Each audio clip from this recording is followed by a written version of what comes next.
Aujourd'hui, parlons ensemble d'orientation scolaire et professionnelle. Je ne sais pas si tu fais la même analyse que moi. Généralement, lorsqu'on parle d'orientation scolaire et professionnelle, on a l'impression que tout est standardisé, que ce n'est qu'une question de normes. Les gens qui ont le bac C doivent faire tel type de formation. Les élèves ou les personnes qui ont le bac D doivent faire tel type de formation. Ceux qui ont le bac A doivent faire tel type de formation. C'est comme si notre société était robotisée et très souvent ça conduit à des échecs. Il y a des personnes qui entrent dans des emplois, qui entrent dans des cursus, mais qui ne sont pas épanouis, qui ne se sentent pas bien, qui sont dépressifs. Mais d'où vient cela? Pour moi, cela vient du fait que très souvent, nous ancrons dans des cursus ou dans des professions qui ne nous sont pas destinées.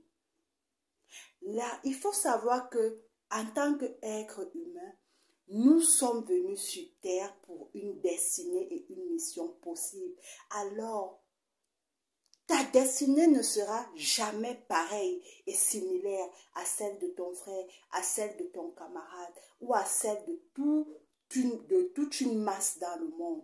Tu as un destin particulier, tu as un destin propre. La grande question avant de se lancer dans un cursus d'orientation est de savoir, mon Dieu, quelle est ma destinée?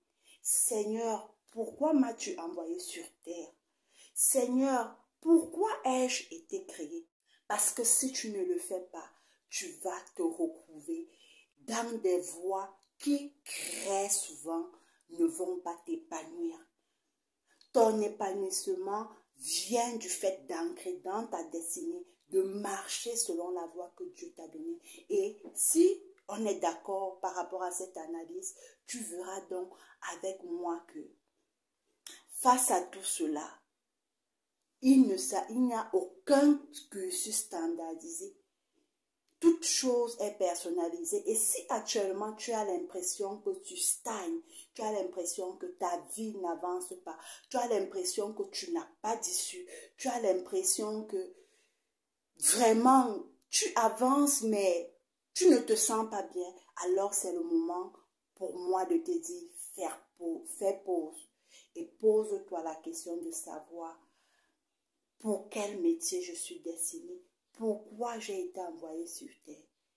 Et après cela, je suis sûre, lorsque tu auras la réponse, tu pourras redécoller.